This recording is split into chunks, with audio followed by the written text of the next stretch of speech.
আসসালামু আলাইকুম। ২০২৬ সালে ঈদুল ফিতরে কয়দিন ছুটি থাকবে ব্যাংক এবং সরকারি প্রতিষ্ঠানগুলো আপনাদের সাথে চলেন একটু শেয়ার করি। সম্ভাব্য ঈদের দিন হচ্ছিল ২১ তারিখ। ২১ তারিখ ঈদ হইলে ঈদের আগের 2 দিন ১৯-২০ এবং ঈদের পরের 2 দিন ২২-২৩ তারিখ ছুটি। এই ঈদের ছুটি ৫ দিন। এদিকে আবার ১৭ তারিখ হচ্ছিল শবে কদরের ছুটি।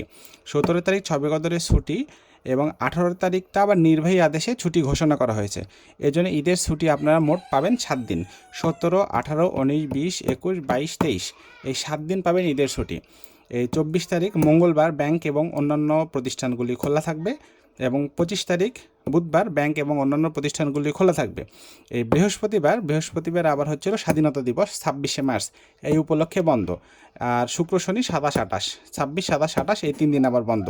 তো মাঝখানে আসলে একটা লম্বা ছুটি। ২৪, ২৫ খোলা, মঙ্গল বুধবার খোলা, আবার ব্যাংক খুলবে রবিবার ২৯ তারিখে ব্যাংক এবং অন্যান্য প্রতিষ্ঠানগুলি খুলবে।